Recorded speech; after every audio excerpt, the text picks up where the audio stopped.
Salam guru penggerak. Saya menyebarkan pemahaman dan penerapan dalam diseminasi aksi nyata budaya positif di SDN Jagakarsa 07 DKI Jakarta. Assalamualaikum warahmatullahi wabarakatuh. Selamat siang Bapak Ibu guru semua. Waalaikumsalam warahmatullahi wabarakatuh. Alhamdulillahirrahmanirrahim, kita panjatkan kehadirat Allah Subhanahu wa taala di mana hari ini kita bisa bertemu dan akan ada kegiatan aksi nyata pada hari ini. Mohon izin Ibu Kepala Sekolah, yang terhormat Ibu Kepala Sekolah Ibu Tuti SPD, kemudian Wakil Kepala Sekolah Bidang Kurikulum Ibu Sri Ratnawati, Wakil Kepala Sekolah Bidang Kesiswaan Ibu Sri Hartati, dan teman-teman guru semua yang saya cintai dan saya banggakan. Pada hari ini saya mohon izin untuk menyampaikan aksi nyata saya dalam rangka tugas pendidikan guru penggerak mengenai budaya positif. Sebelum itu kita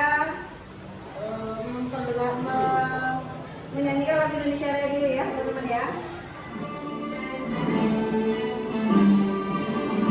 Indonesia tanah airku, tanah tumpah darahku, di sanalah aku berdiri, jadi mandu ibuku.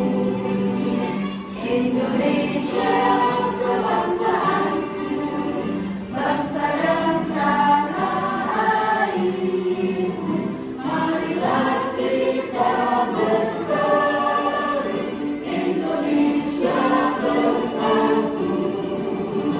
Hiduplah tanahku, hiduplah negeriku, bangsaku, rakyatku semua. Bangunlah jiwanya, bangunlah badannya untuk Indonesia Raya.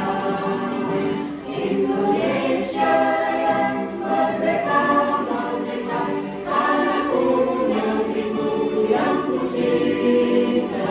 Indonesia Raya, merdeka, merdeka, hiduplah Indonesia Raya. Indonesia Raya, merdeka, merdeka, tanahku, negeriku yang ku cinta. Indonesia Raya, merdeka, merdeka, hiduplah Indonesia Raya.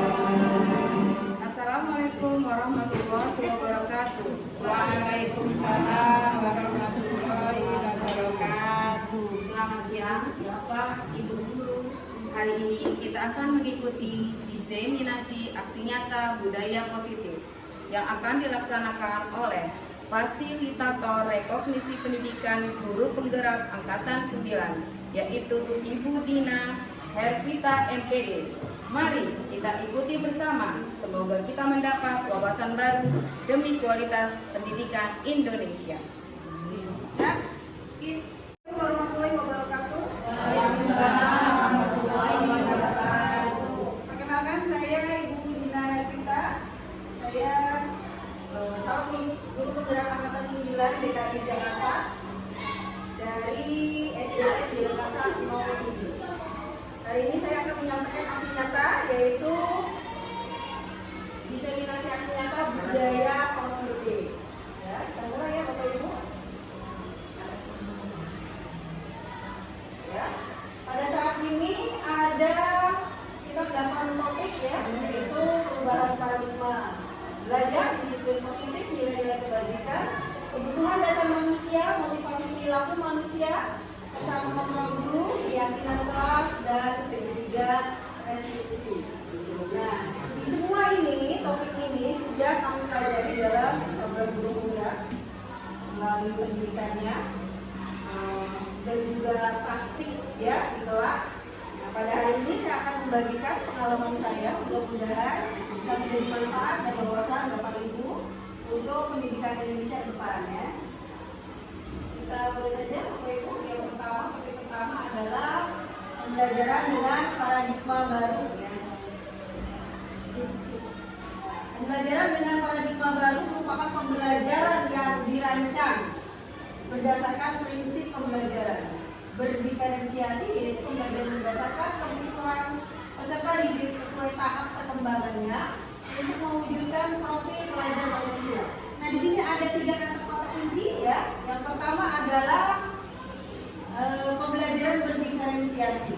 Pembelajaran berdiferensiasi menjadi esensial untuk guru merdeka karena berdasarkan filosofi Ki Hajar Dewantara bahwa pembelajaran harus berpusat pada murid yang sesuai dengan kodrat alam dan kodrat zamannya, dan semuanya adalah different, artinya berbeda satu dengan yang lain, ya, dimana semuanya memiliki kecerdasan yang berbeda, memiliki bakat dan potensi yang berbeda, juga karakteristik yang berbeda.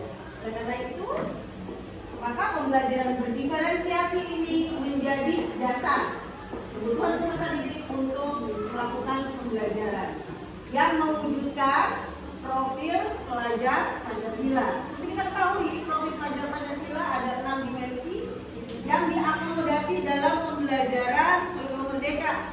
Ya, antara lain. Kita lanjutkan dulu ya. Kita lanjutkan. Sini ada.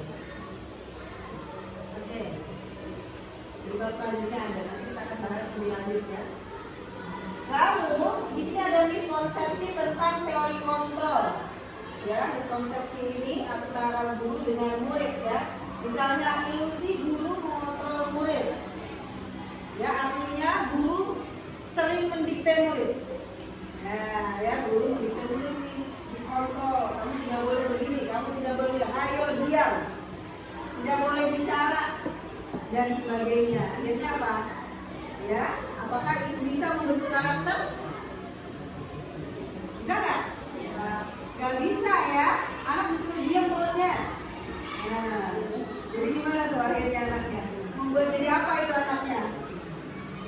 Artinya pembunuhan karakter kalau seperti itu ya. Kemudian ilusi bahwa kritik dan memberi perasaan bersalah akan menguatkan karakter. Jadi bisa kita kritik siswa nih gitu ya. Kemudian memberikan perasaan bersalah pada siswa, lalu tiba-tiba siswa akan berubah karakternya gitu. Atau malah sebaliknya, ada rasa dendam nggak? Ada rasa marah nggak? Ada rasa ingin memberontak nggak? Nah itu, ini makanya dibilang misalnya miskonsepsi. Ya, ada sesuatu yang kita yakini bahwa belum tentu, gitu.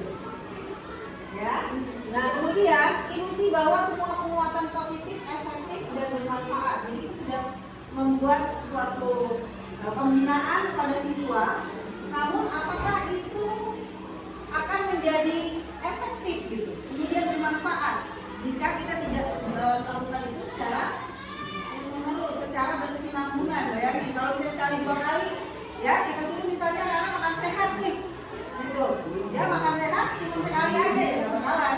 Jadi harus terus-menerus. Pembinaannya pada hari apa? Pada hari apa kita? Kebiasaannya pada setiap hari Rabu. Nah itu maksudnya apa? Habit ya. Maksudnya kita membuat siswa itu menjadi terbiasa melalui kebiasaan-kebiasaan yang arahnya ke budaya positif.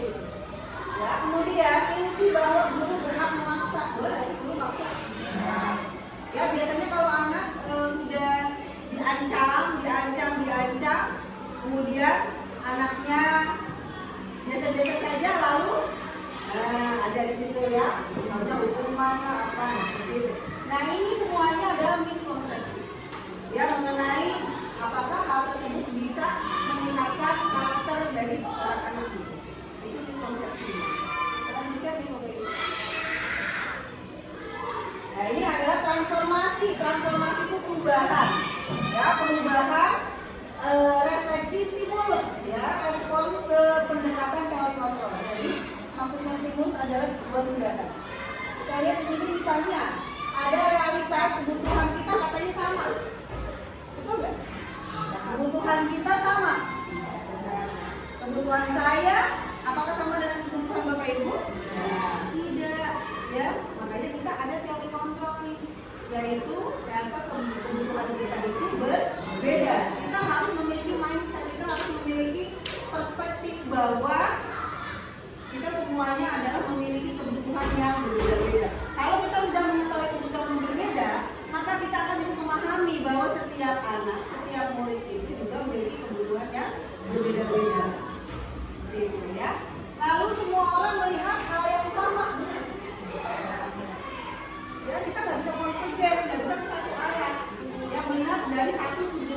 panjang itu nggak bisa. Makanya kita harus divergen. Ya, divergen itu artinya memandang bahwa segala sesuatu itu berbeda. Gitu. Begitu pula dengan peserta didik nih. Ya, kalau murid misalnya datang tidak tepat waktu nih misalnya, ya pasti dia punya alasan dong. Kenapa nih datangnya tidak tepat waktu? Ada nggak? Nah, sebagai seorang guru kita harus melihatnya dari sudut pandang peserta didik. Jadi nggak dari sudut pandang kita tahu bahwa itu tata tertib, gitu. Dan setiap orang itu pasti pernah salah nggak? Ya nggak? Pernah salah. Nah, makanya pasti punya alasan kenapa anak ini datang tidak tepat waktu. Gitu. Lalu kemudian, ya anak itu apakah bisa merefleksi diri nggak? Besoknya datang terlambat lagi nggak? Gitu. Kalau datang terlambat lagi berarti ada konsekuensi. Seperti itu ya, Bapak Ibu. Kemudian kita mencoba mengubah orang agar berpandangan sama dengan kita. Yakin? Ya nggak? Baik menurut orang belum tentu menurut kita juga baik. Salah menurut orang belum tentu kita juga salah. Ya, jadi ya pandangan orang itu beda-beda, tergantung mereka melihat dari perspektif yang mana. Perspektif orang tua, apa perspektif guru, apa perspektif masyarakat, ya, apa perspektif anak didik kita gitu. Ya, ini semuanya berbeda. Ya, kemudian perilaku buruk dilihat sebagai suatu kesalahan, betul nggak? Yakin? Bahkan seorang perampok aja, dia punya alasan kuat untuk melakukan itu. Misalnya jobless, misalnya nggak ada kerjaan, istrinya mungkin mau melahirkan, atau orang tuanya sakit dan sebagainya, dia sudah mepet banget, sudah terhimpit oleh kebutuhannya, tidak ada jalan lain, kemudian dia merampok misalnya, walaupun itu salah. Tapi menurut sudut pandang dia itu adalah hal yang benar gitu ya, padahal itu salah gitu. Jadi juga kita juga harus melihatnya itu dari kacamata orang lain. Ya, begitu pula dengan peserta didik juga begitu. Contohnya misalnya nih, ada peserta didik yang tidak mengerjakan tugas karena panik, ya, akhirnya mencoret-coret pekerjaan temannya. Kenapa? Biar kena juga diomelin, gitu. Ada loh yang kayak begitu, namanya juga anak-anak ya. Nah, kemudian apakah kita harus bincang-bincang gitu, guru? Ya, paling kita senyumin aja ya, sini-sini. Ya kan? Gitu. Ya, kita tanya, kamu kenapa seperti itu? Rasanya apa? Gitu kan? Kita identifikasi dulu masalahnya apa. Ya, lalu biarkan anak itu memvalidasi bahwa tindakan itu salah. Jadi bukan kita yang bilang itu salah, tidak. Tapi anak-anak yang bilang gitu, Bu, saya tadi salah, Bu. Ya harus ada tuh kita validasi itu bahwa dia yakin bahwa yang tadi itu salah. Nah, ya, gitu. Kemudian orang lain bisa mengontrol saya. Bisa nggak? Nggak ada ya, nggak bisa mengontrol kita. Yang bisa mengontrol kita siapa? Diri kita sendiri. Mau marah siapa yang kontrol? Diri kita sendiri. Mau jadi juara kelas siapa? Diri kita sendiri. Mau maju siapa? Diri kita sendiri ya, jadi bukan dari orang. Kalau mau misalnya diri kita bilang kita bisa melampaui apa yang dari kita ada gitu. Itu ada dari dalam diri, namanya unsur intrinsik, unsur dari dalam diri, ya. Hanya Anda yang bisa mengontrol diri Anda. Kita yang bisa mengontrol. Begitu juga peserta didik nih. Udah kita panjang lebar nih, udah ke satu arah aja nih, kita ngomel aja misalnya gitu ya. Ada dia sendiri yang bisa menentukan dirinya, kita nggak bisa. Gitu. Jadi memang intinya kalau di sekolah pendidikan guru penggerak adalah merefleksi bagaimana anak merefleksi diri bahwa dia itu sudah melakukan hal yang tidak baik atau hal yang kurang. Ya, kemudian memperbaiki diri. Oh iya, berarti yang benar tuh begini. Tapi dia sendiri yang menemukan gitu loh, bukan dari kita kan. Karena yang mengontrol dirinya adalah diri kita ya. Kemudian pemaksaan ada pada saat didikan gagal. Ya, misalnya kamu yang rajin dong belajarnya, gitu kan? Nanti kamu nilainya jadi bagus. Nah, ibu kamu jadi bangga sama kamu, gitu. Ya, dibujuk-bujuk itu anak masih aja main games misalnya. Ya, nah akhirnya apa? Ya udah kalau gitu nggak ada internet, datanya dimatikan. Ya nggak ada lagi langganan, misalnya gitu. Ya, pemaksaan. Ya nggak? Nah, sebenarnya teori kontrolnya adalah kolaborasi dalam konsentrasi menciptakan pilihan-pilihan baru. Jadi kita berusaha untuk menciptakan opsi-opsi. Nah, ini kalau begini hasilnya begini, ini kalau ini bakal begitu, ini kalau yang kayak gini tuh hasilnya akan seperti itu. Kamu mau pilih yang mana? Jadi mereka udah tahu nih, oh ya kalau pilih ini bakal begini nih. Mereka akan membuat keputusan sendiri. Ya, keputusan sendiri, pilihan-pilihan. Ya, bukannya ini nih, maksa-maksa, kita nggak maksa. Contohnya, pemilihan baju nih, misalnya mau kondangan, anaknya mau baju pesta atau apa. Kamu mau pakai baju apa? Kadang-kadang anak nggak mau ya. Dia kan gak mau kan anak kita ya. Udah ini aja, ini bagus loh. Enggak, aku enggak, kayaknya gak nyaman gitu ya. Karena suka begitu kan. Nah itu, begitu-begitu kan udah akhirnya marah kita gitu ya. Maksa. Nah, sebenarnya gak boleh kayak gini nih sekarang nih. Ya, kita harus tahu bahwa anak juga punya kebebasan untuk memilih, untuk memutuskan sesuatu. Ya, jika kita sudah mendidik anak itu untuk pandai memilih sesuatu, pada saat dia terdesak nantinya di masa depan, dia akan tepat memilih.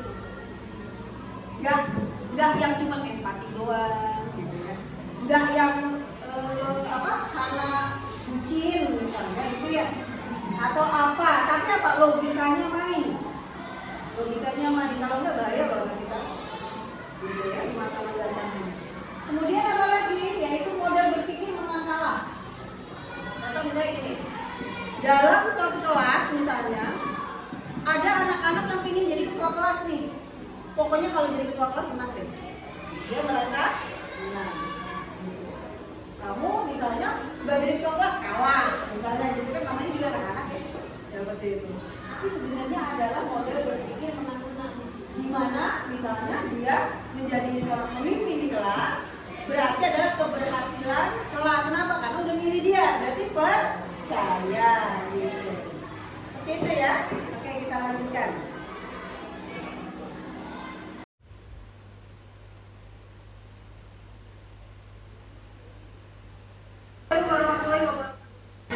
Oke, topik yang berikutnya adalah disiplin positif.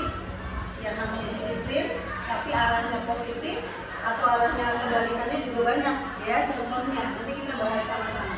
Disiplin artinya adalah belajar nih, disiplinan. Ya, artinya belajar. Artinya apa sih? Bertanggung jawab terhadap apa yang dilakukan berdasarkan nilai-nilai yang diyakininya. Jadi kalau disiplin itu, oh iya saya harus melakukan sesuatu sebab, dan dia bertanggung jawab. Dia melakukan itu dengan penuh tanggung jawab, itu namanya disiplin. Gak pakai dorongan itu ya. Maksudnya di sini adalah bertanggung jawab terhadap apa yang dia yakini. Ya, disiplin positif merupakan salah satu cara penerapan disiplin yang bertujuan menumbuhkan kesadaran serta memberdayakan peserta didik tanpa imbalan penghargaan, ancaman atau hukuman. Jadi disiplin positif ini harus bebas dari iming-iming. Ya, pertama, ini kalau kamu membersihkan kelas yang bagus, nanti dikasih hadiah. Misalnya. Jadi nanti anak-anak tuh rajin itu karena pengen sesuatu ya. Oh iya, kan pokoknya kalau bagus nanti kan ada ininya, ada hadiah gitu. Ya itu useless ya, nggak ngefek gitu kalau bahasa Jakarta Selatannya ya. Oke, kemudian dengan ancaman juga nggak bisa. Ya, misalnya gini. Besok kalau hari Senin pakai sepatunya warna hitam. Kalau tidak, nanti kamu ibu jemur. Ya, di lapangan. Ngefek nggak ini? Ya, tetap aja dipakai sepatunya lain. Kenapa? Ya cuma satu sepatunya itu. Gak ada bekas jempol lagi. Ya. Nah, Ya, hal-hal yang seperti ini kita harus anak-anak harus tahu gitu kalau Senin. Oh iya, ya yang atributnya lengkap. Kemudian juga betul gitu sesuai dengan tata tertib sekolah gitu kan. Nah, berarti sudah ada disiplin positif di situ. Ya.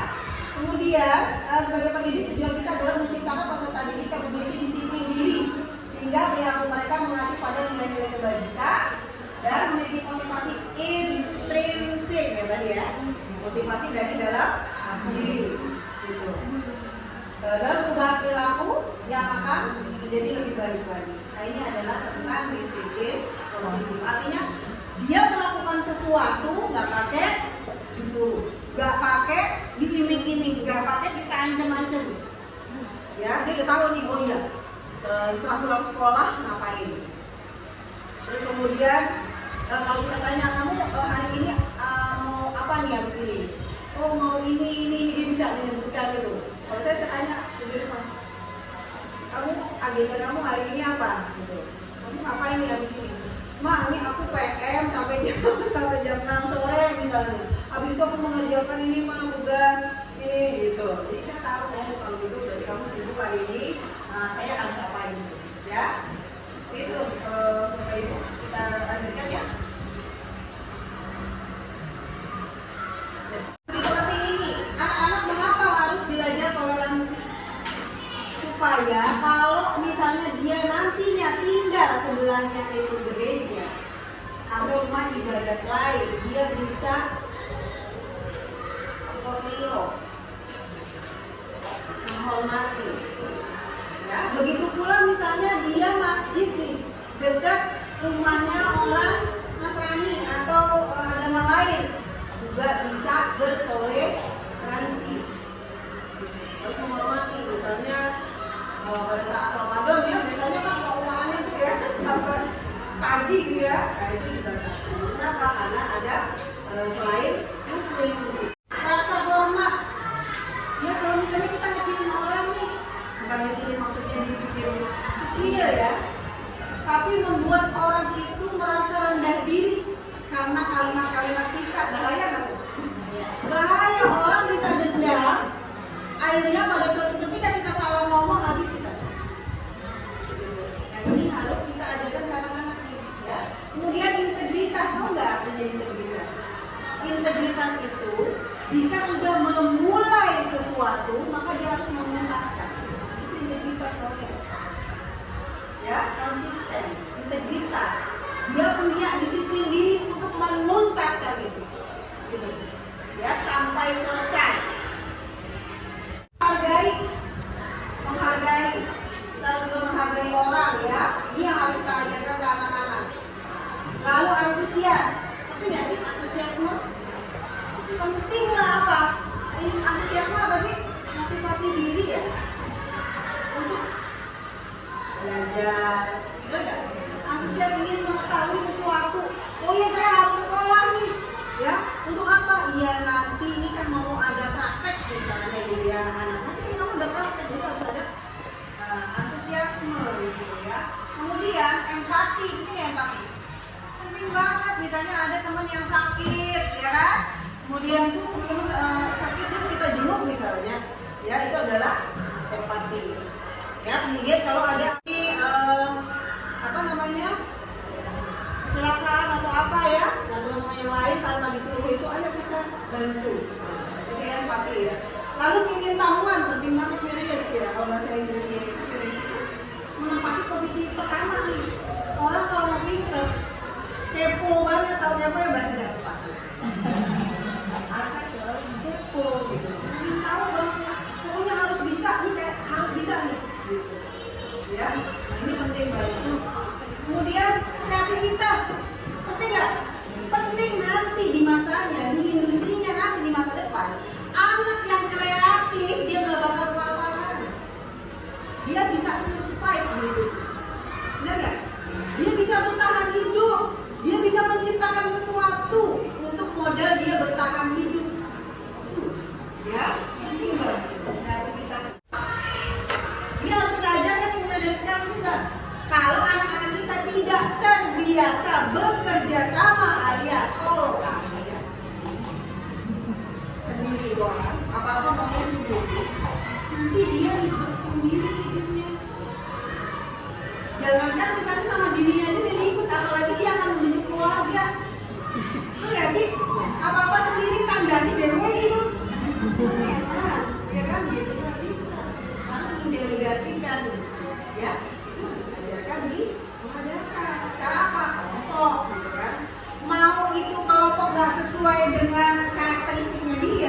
mau itu kelompok misalnya nggak sesuai dengan apa yang itu ya ekspektasinya, tapi dia harus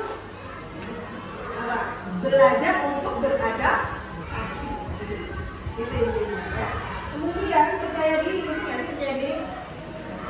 Penting banget nanti di industrinya ya. Kalau dia nggak percaya diri, dia nggak bisa tampil, nggak bisa menjadi apa? Subjek, nggak bisa menjadi pemimpin. Kalau nggak percaya diri, bikin kita takut. Ya, misalnya anak-anak mau nanya, Bu, saya ini kan kalau misalnya kita bungkam yang seperti tadi ya, dikritik sedikit apa ya, menurut anaknya nggak mau nanya, berarti ada yang salah sih sebenarnya. Ya, ada yang salah, berarti ada ancaman di sini. Anak-anak yang berani nanya, berarti dia bebas mengekspresikan, artinya dia memiliki apa? Nih, dia meyakini bahwa itu benar. Benar dari sudut pandangnya siapa? Dia harus diajarkan juga. Benar menurut kamu belum tentu, menurut mama nih, gitu ya, menurut bu guru nih belum tentu.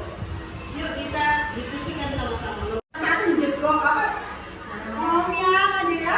Yang satu juga ini. Dua orang nih saling berbicara sama juga perkumpulan orang juga. Gak ada selesainya. Iya nggak? Ini ngomong, ini ngomong, ya. Ngomong. Gak tahu bisa ya.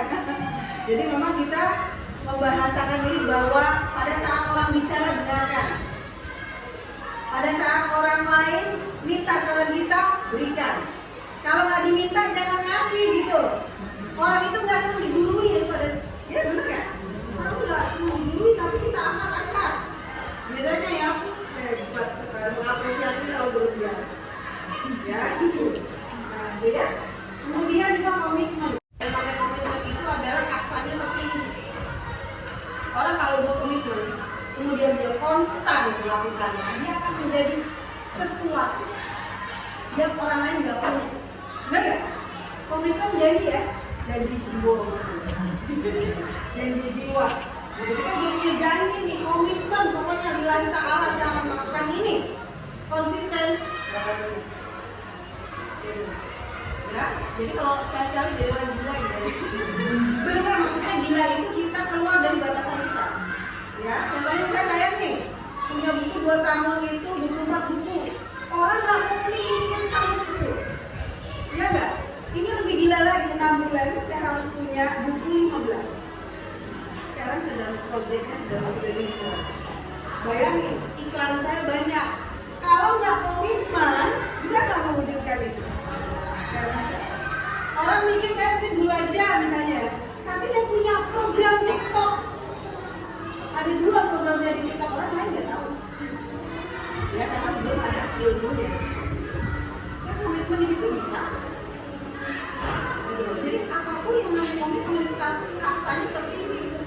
Kalau udah janji, kemudian kita melakukannya, ya kita akan jadi sesuatu yang besar sekali ya.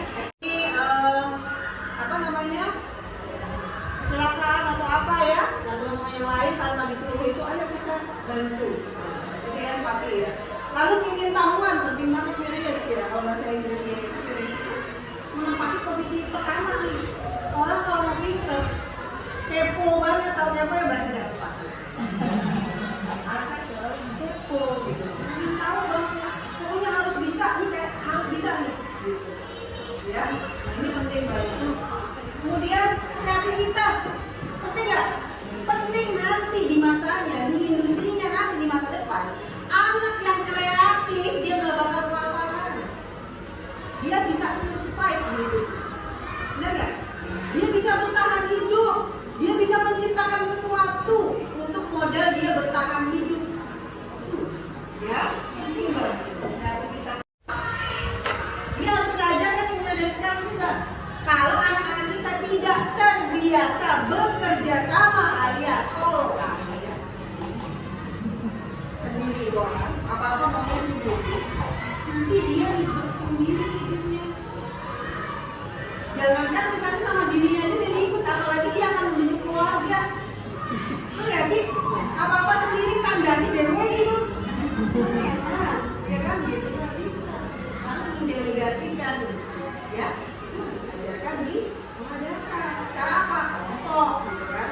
Mau itu kelompok nggak sesuai dengan karakteristiknya dia, mau itu kelompok misalnya nggak sesuai dengan apa yang ini ya ekspektasinya, tapi dia harus belajar untuk beradaptasi, itu intinya ya. Kemudian percaya diri, penting nggak sih percaya diri? Penting banget nanti di industrinya, ya. Kalau dia nggak percaya diri, dia nggak bisa tampil, nggak bisa menjadi apa? Subjek, nggak bisa menjadi pemimpin. Kalau nggak percaya diri, bikin dia takut. Ya, misalnya anak-anak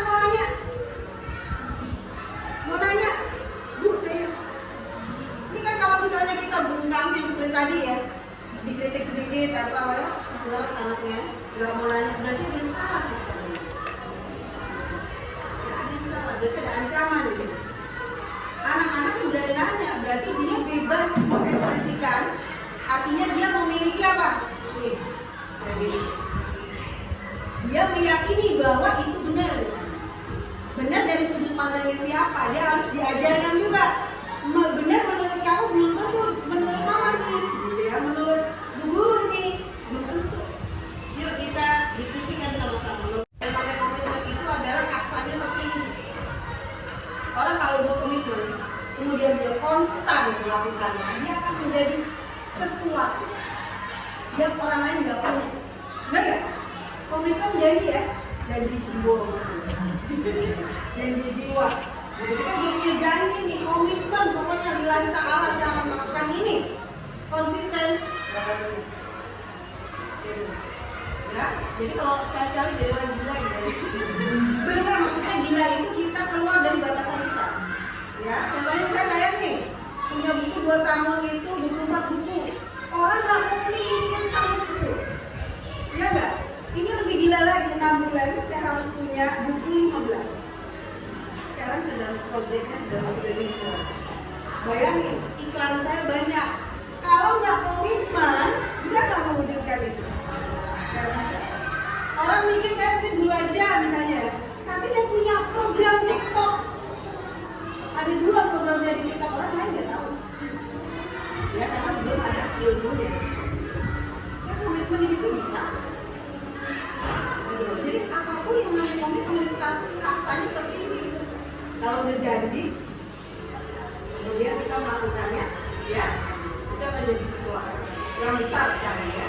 Ini apa namanya kecelakaan atau apa ya, nah teman-teman yang lain tanpa disuruh itu, ayo kita bantu. Jadi empati ya. Lalu ingin tahuan, penting banget curious ya. Kalau bahasa Inggrisnya itu curious itu menempati posisi pertama nih. Orang kalau mau pinter, kepo banget, tahu apa ya bahasa Jawa Selatan. Anak selalu kepo gitu. Ingin tahu dong, pokoknya harus bisa nih, kayak harus bisa nih. Gitu. Ya, ini penting banget. Kemudian kreativitas, penting nggak? Penting nanti di masanya, di industrinya nanti di masa depan. Anak yang kreatif dia nggak bakal kelaparan. Dia bisa survive gitu. Benar nggak? Dia bisa bertahan hidup, dia bisa menciptakan sesuatu untuk modal dia bertahan hidup. Ya, penting banget kreativitas. Ini harus kita ajarkan mulai dari sekarang juga. Kalau anak-anak kita tidak terbiasa bekerja sama alias solo kaya, sendiri doang, apa-apa maunya sendiri, nanti dia ribet sendiri hidupnya. Jangankan misalnya sama dirinya aja dia ribut, apalagi dia akan membentuk keluarga. Bener gak sih? Apa-apa sendiri tandani dewe gitu. Enak, ya kan gitu nggak bisa. Harus mendelegasikan, ya. Itu diajarkan di sekolah dasar. Cara apa? Kelompok, gitu kan. Mau itu kelompok nggak sesuai dengan karakteristiknya dia, mau itu kelompok misalnya nggak sesuai dengan apa yang ini ya ekspektasinya, tapi dia harus belajar untuk beradaptasi. Gitu ya.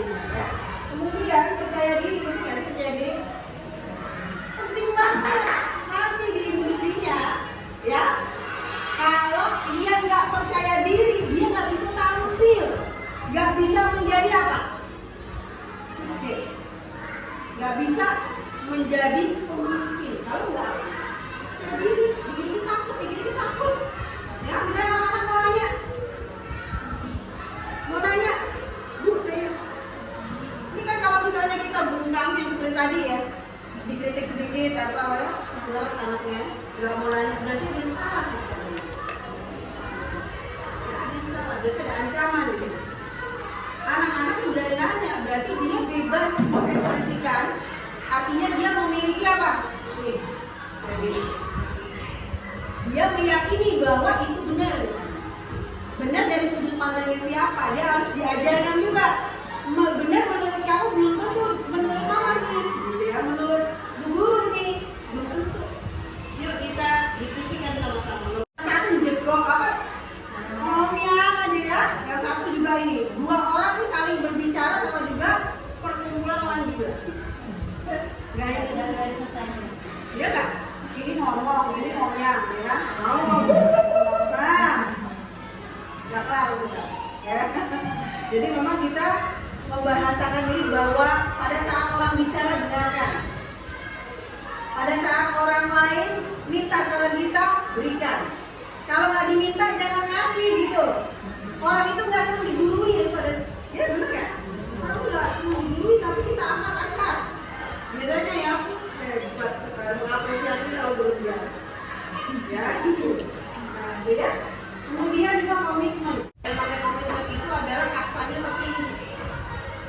Orang kalau buat komitmen, kemudian dia konstan melakukannya, dia akan menjadi sesuatu yang orang lain nggak punya. Benar nggak? Komitmen jadi ya, janji jiwa. Janji jiwa. Jadi kita udah punya janji nih, komitmen pokoknya lillahi ta'ala saya akan melakukan ini. Konsisten. Ya, jadi kalau sekali-sekali jadi orang gila gitu. Benar-benar maksudnya gila itu kita keluar dari batasan kita. Ya, contohnya saya nih punya buku 2 tahun itu 24 buku. Orang nggak mau bikin sama situ. Ya nggak? Ini lebih gila lagi 6 bulan saya harus punya buku 15. Sekarang sedang proyeknya sudah dimulai. Bayangin iklan saya banyak. Kalau nggak komitmen bisa nggak mewujudkan itu? Nggak bisa. Orang mikir saya mungkin dulu aja misalnya, tapi saya punya program TikTok. Ada 2 program saya di TikTok, orang lain nggak tahu. Ya karena belum ada ilmunya. Saya komitmen di situ bisa. Jadi apapun yang namanya komitmen itu kastanya tertinggi. Kalau udah janji, kemudian kita melakukannya, ya itu akan jadi sesuatu yang besar sekali ya.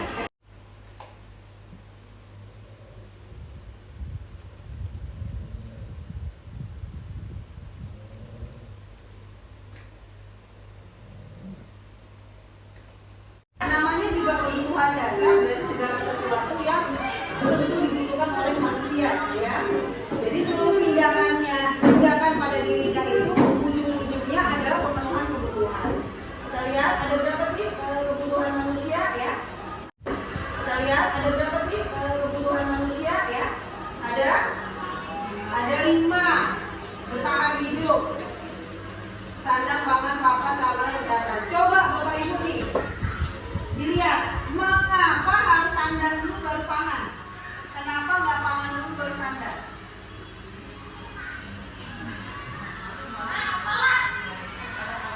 Sekarang gini ya, ibu misalnya keluar dari gua nih, tidur panjang nih, kayak Ashabul Kahfi 300 tahun gitu kan? Ya nggak? Panjang, kenapa? Karena bajunya itu sudah kena apa namanya tuh rayap dan sebagainya, dia nggak utuh ya. Tiba-tiba keluar gua lapar dong, ya nggak? Baru mati suri ya kan, tiba-tiba bangun. Nah, apa? Kira-kira Bapak Ibu langsung nyari apa? Nyari sesuatu untuk penutup badan. Iya kan? Bener nggak? Oleh karena itu pakaian-pakaian ya sebenarnya itu kebutuhan hidup, jangan dipakai buat pokok.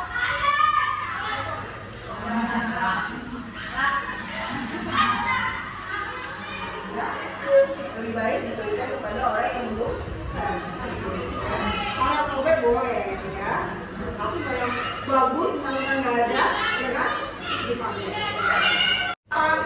kesehatan saya tanya. Misalnya di antara elemen ini nggak ada, misalnya gitu. Contohnya misalnya taruhlah sekarang kan Israel lagi nyerang nih, ya nggak? Keamanan. Negara kalau nggak aman bisa sekolah nggak? Bisa melanjutkan hidup? Bisa meningkatkan kesejahteraan? Bisa ini orang. Contoh lain misalnya sakit, bisa nggak dia menikmati itu semua? Jadi makanya ini adalah untuk bertahan hidup. Nah, kemudian kasih sayang dan diterima. Sebenarnya nggak ada anak nakal nih. Anak nakal tuh nggak ada. Adanya kurang kasih sayang dan kurang perhatian. Anak-anak tuh cuma pengen ditanya nih, ya. Udah pulang kamu, gitu kan, ya. Nah, terus ditanya, kenapa enggak? Gimana sebelum nanya tadi belajar apa? Tanya dulu, lapar enggak kamu? Lapar ayo kita makan dulu. Makan. Kalau udah, baru ditanya di sekolah dulu. Ya, kamu udah makan? Dari belajar. Ya, harusnya gimana?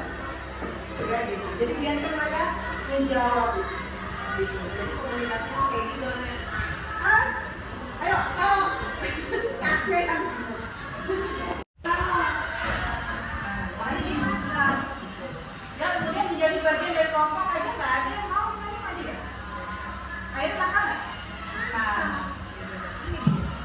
Ya, kemudian ya sebenarnya ini kan kita udah tahu nih secara kebutuhan dasar manusia ya.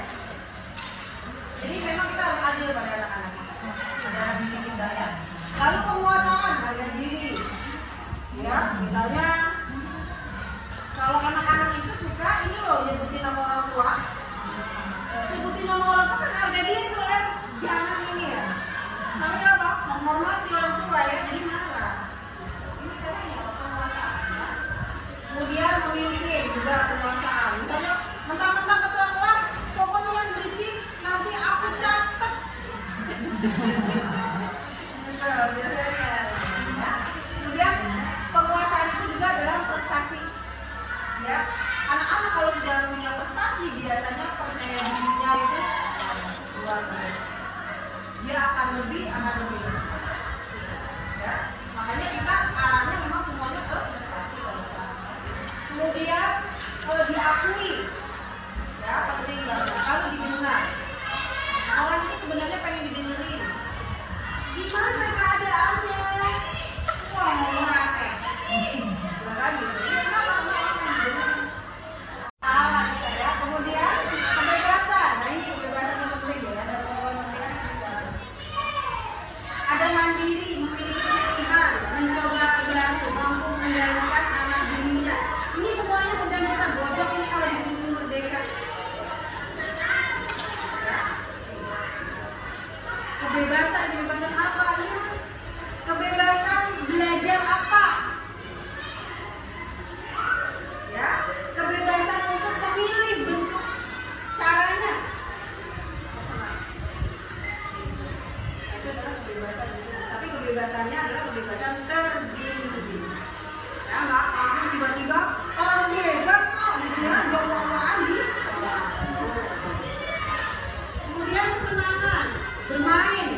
intrinsik. Kalau ekstrinsik berarti asalnya dari luar. Kalau in adalah dari dalam ya. Motivasi ekstrinsik untuk menghindari ketidakpuasan. Contohnya gini. Dia mau menjadi anak yang baik disebabkan karena supaya nggak dihukum, supaya nggak diperhatiin guru, gitu. Ya, menghindari ketidaknyamanan. Kalau dilihatin guru juga kan, dengar ya. Nah, kemudian apa lagi? Iming-iming, ya. Ini adalah motivasi ekstrinsik. Oh iya, nanti dapat hadiah nih. Kalau misalnya juara kelas misalnya, ya. Ini adalah motivasi ekstrinsik kalau ada imbalan atau adanya hukuman. Kemudian kalau intrinsik, yaitu motivasi dari dalam diri yang tadi kita sudah bahas, ya. Dari dalam diri. Caranya gimana? Mengajarkan anak untuk merefleksi diri.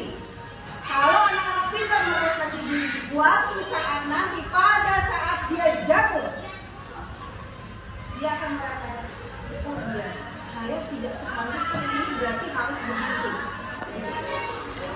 Kemudian dia akan muncul lagi dengan kekuatan barunya, ya.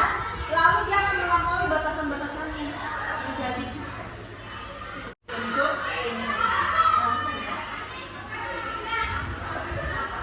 nah ini objektivitas, ada hukuman, konsekuensi, ada restitusi namanya ya. Ini hukuman udah tahu dong ya. Misalnya tadi nggak bawa PR, dihukum nggak? Dihukum. Ya, nggak direncanakan, tiba-tiba ketinggalan aja tuh tugasnya. Ya kan? Lupa bu, mana lupa belum di print ya. Oke, kemudian guru tidak tahu. Nah, ini ada hukuman ya, tidak terencana atau tiba-tiba.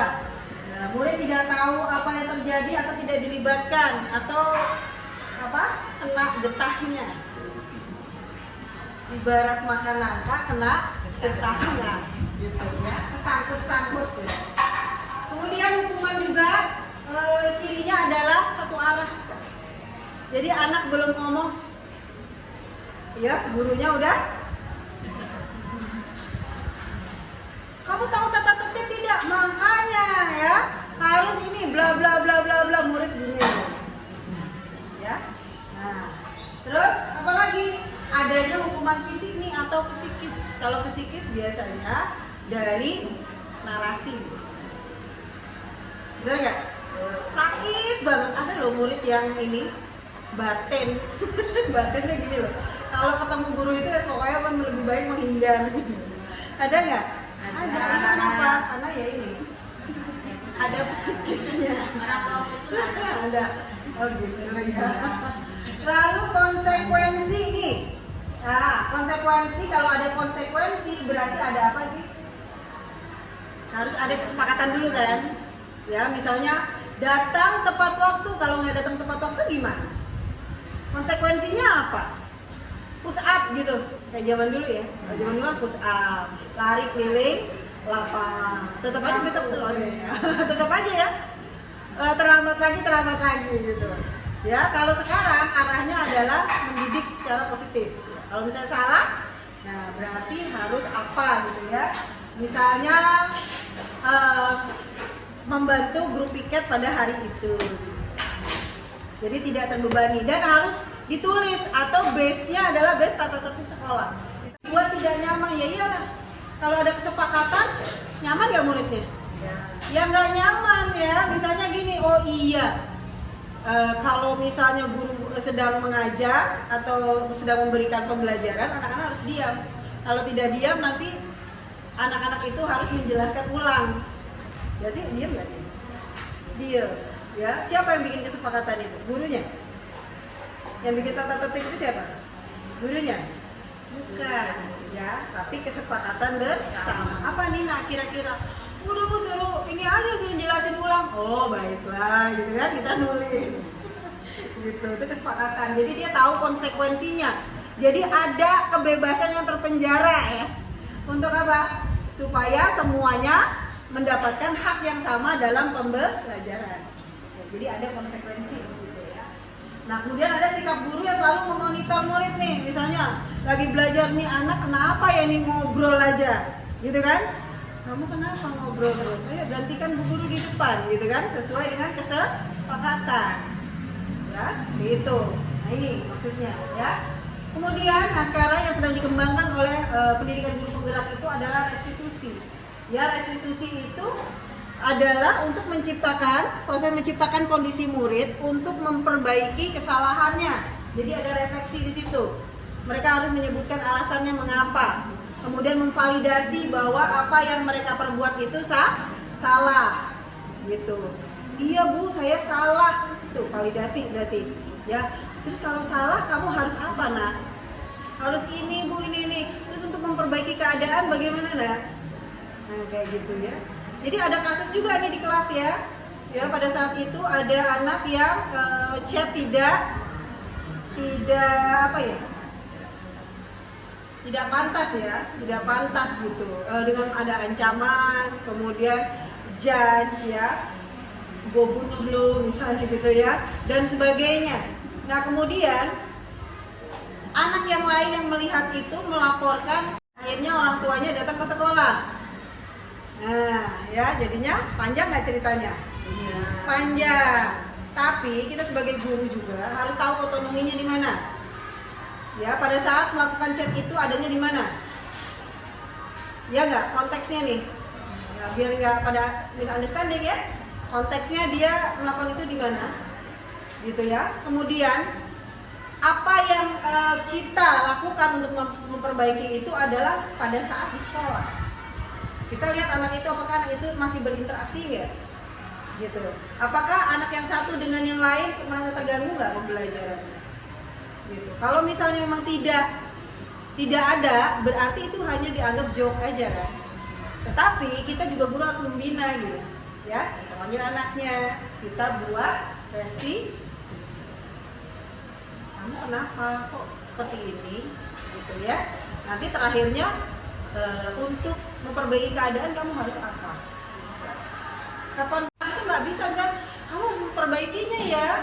Nah itu entah kapan mau bakalan nggak gitu loh. Hari ini atau besok. Ibu tahu dari mana kamu sudah melakukan itu sebenarnya gitu.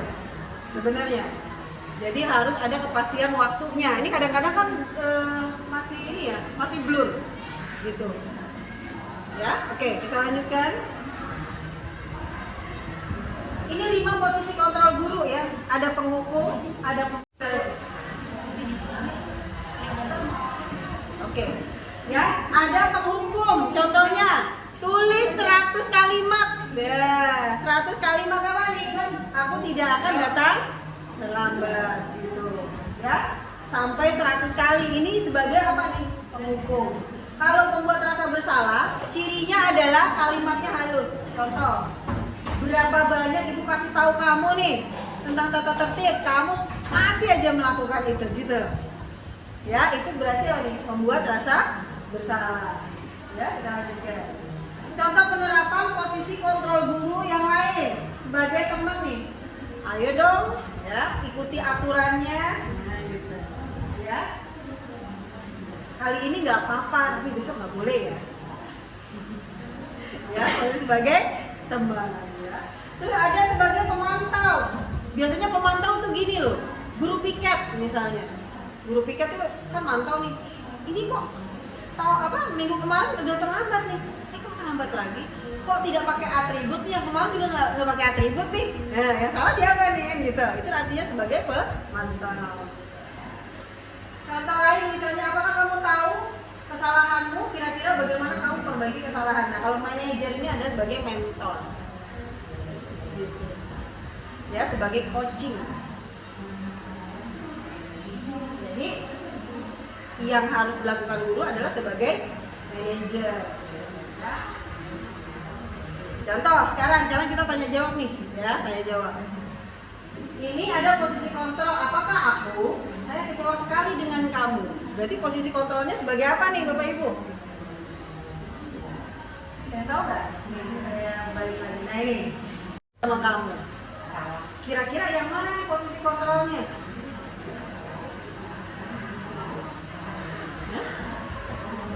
Mantau.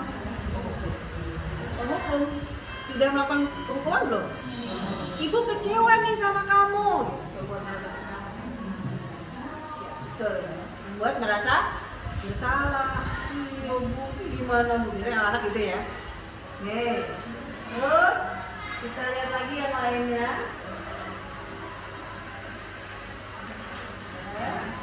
Nih, kamu tuh tidak melakukan yang sebenarnya, nggak benar-benar melakukan, ya kan?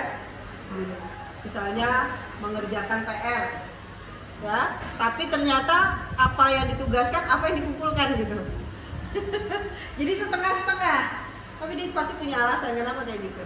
Misalnya dia ngantuk, misalnya dia banyak main games, nah, ya kan? Atau misalnya tar aja, tembak terus, akhirnya ketiduran, besok paginya lupa ngerjain PR, ya buru-buru nggak kelar, gitu kan?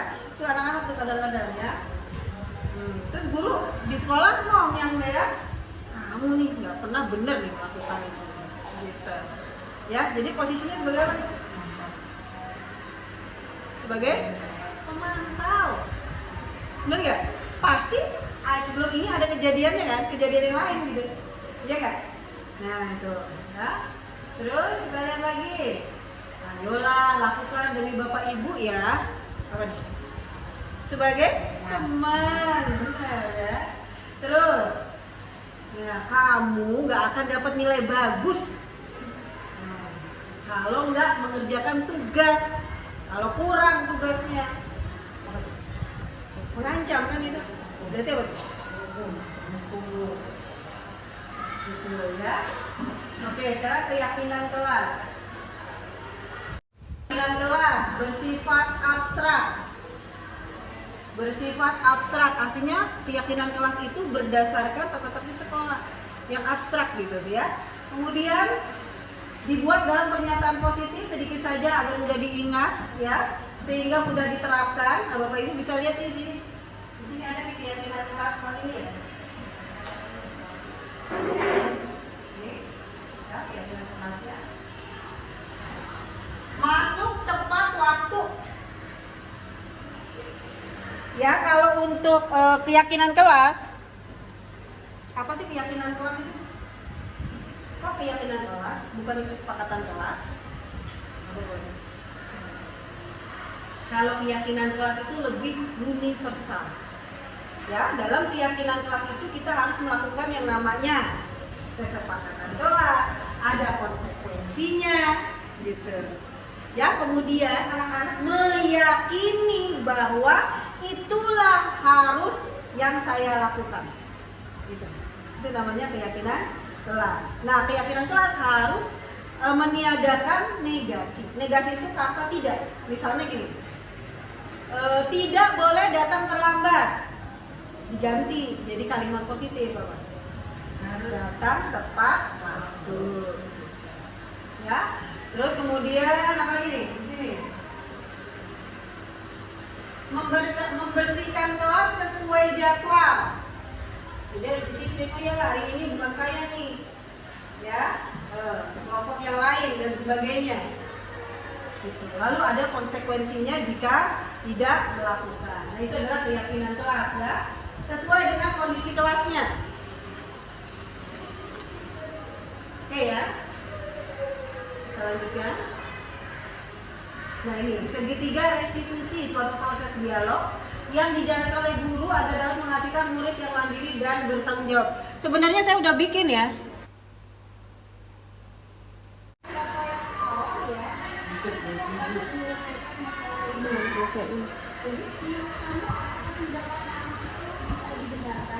Ini validasi ya.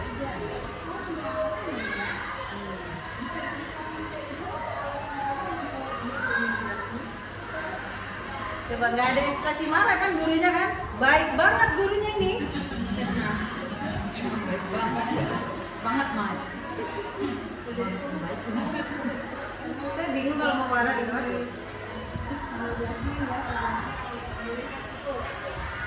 Paling kalau rame ribut ya udah tinggal mindahin tempat duduk aja.